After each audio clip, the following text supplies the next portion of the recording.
Our major story tonight, again, the resignation of House Speaker John Boehner. Let's continue to gauge reaction by calling on political analyst Dick Morris, Skyping in from Connecticut. Dick, are you surprised at the Speaker Boehner's decision? I'm thrilled by it, not surprised by it. There's always been talk of his abdicating, and I think it's about time. And so what will happen now? Will this be a wake-up call to the Republican majority in Congress? Well, I hope it is. If Trump wrote the book, The Art of the Deal, Boehner could write a book called The Art of the Sellout. His entire strategy always consisted of taking a conservative view and putting it up for a vote in the House, getting it passed, sending it to the Senate, letting it die, and then dropping it, as opposed to what he should have been doing, which is building coalitions with dissident Democrats and Democrats who are forced to side with him over specific sub-issues and forcing them to on-the-record votes that they'll never be able to cast because of their own district. Perfectly sensible strategy, and he just didn't do it. You know, we talk about how we need a new Reagan as president. Well, I think we need a new Gingrich as speaker. Well, theoretically, that could happen since you don't have to be a member of the House, but we will see who they pick. Right now, it looks like the majority leader, Kevin McCarthy. Dick Morris, checking in from Connecticut with your reaction, sir. We very much appreciate your time. Thank you.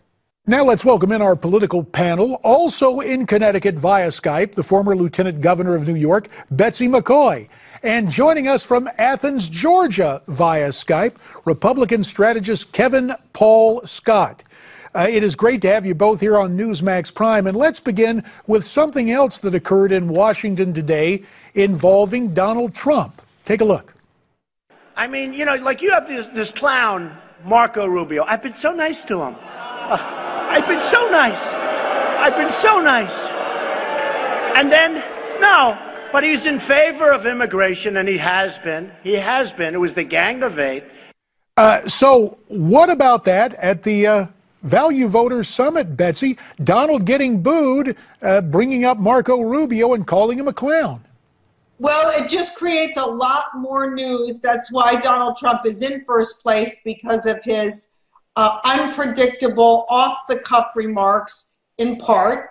And I think it's going to continue this way long into the campaign until there are just a few candidates on the stage, Trump and maybe 2 or 3 others. So don't lose your cool yet, JD, because you're going to hear a lot more of these remarks. Yeah, he doesn't hesitate to describe his opponents in less than flattering fashion. KP, is he hearing footsteps from Marco Rubio? You know, I think there's no question he is. And I actually agree with Betsy. I think that Donald Trump's going to be here for a long time. But at the end of the day, the conservative, optimistic message that Marco Rubio is coming across with is resonating, and Donald Trump's getting worried. Yeah, but you know, you go back and Rubio has been on again, off again about a tough stand on illegal immigration. In fact, Betsy, we heard the Donald today talk about the Gang of Eight. Will that be the albatross around Senator Rubio's neck? I don't think so. Americans are worried about immigration, but ultimately, whether it's Trump or Rubio, both of them are delivering a very positive economic message about growth, about jobs, and that is the #1 concern for Americans. Just for what it's worth, in Florida, a poll does show Marco Rubio rising fast, putting him in second place behind Donald Trump, but ahead of Jeb Bush and Ben Carson by a substantial margin. But Donald Trump has a genius for staying in the news. And there is the poll conducted by Florida Atlantic University. Still, the Donald at 31.5% and Rubio checks in at 19%. Just one other thing I want to check on with you folks, and it is this. Again, there is Trump in the news. Apparently, Roger Ailes and other Fox News executives are going to sit down with Donald to listen to the complaints he has about the coverage on Fox. 20 seconds each on this. We'll begin with you, Betsy. Well, that's fair. After all, Fox coverage is always fair, balanced, and unafraid. And Trump is unafraid as well, so they ought to be around the table together.